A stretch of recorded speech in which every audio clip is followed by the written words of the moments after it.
নমস্কার বন্ধুরা, আজকে আমি আলোচনা করব চরিত্রহীন স্বামী স্ত্রীর লক্ষণ নিয়ে।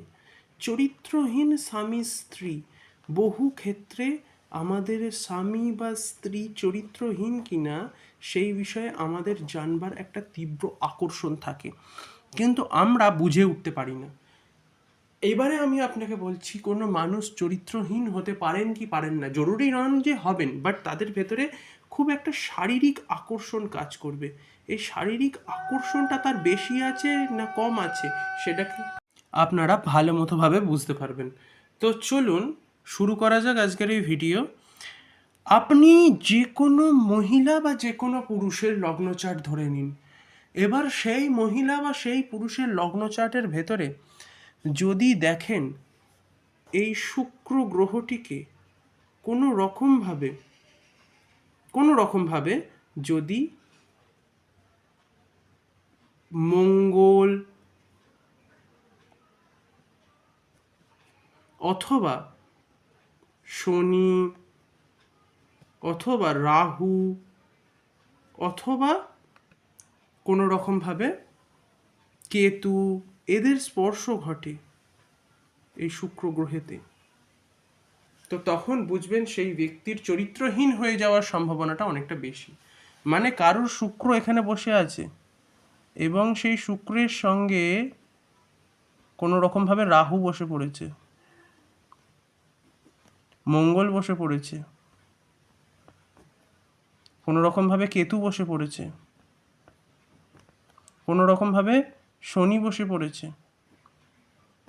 শুধু এই ঘরেই না, যে কোনো ঘরের ক্ষেত্রে, সেক্ষেত্রে কিন্তু তার সম্ভাবনা আছে চরিত্রহীন হয়ে যাওয়ার, বা শারীরিক আকর্ষণটা যেন তার প্রচুর বেশি থাকবে। এই বিষয়টিকেও আপনারা বিচার করলেই বুঝতে পারবেন যে তার কীরকম চিন্তাভাবনা বা শারীরিক আকর্ষণ থাকে। এই ধরনের মানুষ বাধা মানে না, বয়স মানে না, নিয়ম মানতে চায় না, যে বিষয়টা নিষিদ্ধ মনে হয় ওই বিষয়টার প্রতি বেশি আকর্ষিত হয়। দোষটা এদের নয়, দোষটা প্রকৃতির। দোষটা প্রকৃতিরও বলবো না, এটা কোনো দোষ বা গুণের মধ্যে ধরছি না, জ্যোতিষ কোনো বিষয়কে দোষ বা গুণ হিসেবে ধার্য করে না। শুধু এইটুকুই কথা বলবো, এই ধরনের ব্যক্তির শারীরিক আকর্ষণ খুব বেশি হয়। আর কিসে কিসে বেশি হয়, যদি কোনো রকমভাবে রাহু তার সঙ্গে চন্দ্র যুক্ত হয় যে কোনো ঘরে, যদি কোনো রকমভাবে রাহু প্লাস রবি যুক্ত হয় যে কোনো ঘরে, যদি কোনো রকমভাবে পঞ্চম,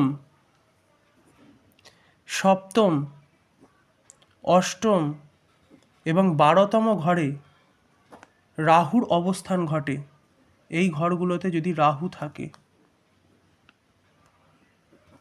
এই ঘরগুলোতে যদি রাহু অবস্থান করে, তো তাহলে বুঝে নেবেন যে কোনো রকম না কোনো রকমভাবে, আর এই সপ্তমে, সেই ব্যক্তির কিন্তু শারীরিক আকর্ষণ প্রবল হওয়ার চান্স আছে। আর কিসে কিসে হয়, মঙ্গল প্লাস রাহু, এক্ষেত্রেও কিন্তু হয় সেই মানুষের শারীরিক আকর্ষণ, বা কোথাও না কোথাও আপনার হাত থেকে সেই পার্টনার কিন্তু বহু ক্ষেত্রে সাইড হয়ে যায়, বা আপনাকে পাশে রেখে চক্কর চালাবে।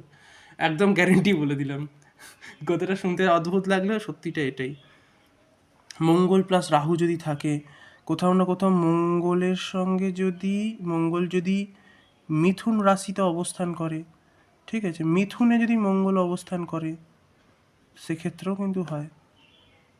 মঙ্গল যদি মিথুন রাশিতে অবস্থান করে, আমি এখানে ভালো করে লিখে দিচ্ছি, মঙ্গল যদি মিথুনে অবস্থান করে,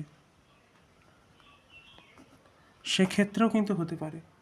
যদি কোনো রকমভাবে রাহু তুলা রাশিতে অবস্থান করে, সেক্ষেত্রেও কিন্তু হতে পারে। যদি চন্দ্র কোনো রকমভাবে বৃষ রাশিতে অবস্থান করে, সেক্ষেত্রেও কিন্তু হতে পারে। এই বিষয়গুলোর চিহ্ন যে তার শারীরিক আকর্ষণ খুব বেশি থাকবে। আমি কিছুই বর্ণনা করলাম, কিছুই ব্যাখ্যা করলাম এর আগে চরিত্রহীন স্বামী স্ত্রী সম্পর্কে বা চরিত্রহীন সঙ্গিনী সম্পর্কে আমি আরও গভীরে ব্যাখ্যা করে আছি। এটা আমি একটু সহজভাবে হালকা করে আপনাদেরকে আজকে একটা টাচ দিয়ে গেলাম, যেগুলো সেদিনকে হয়তো বহু ক্ষেত্রে দিইনি, সেগুলো বহু ক্ষেত্রে আজকে ব্যাখ্যা করলাম। বিশেষত সপ্তমে রাহু প্লাস শুক্র, এটার অবস্থান মানে সেই মানুষ ওই দিকে যাবেই, এটা ঘটনা।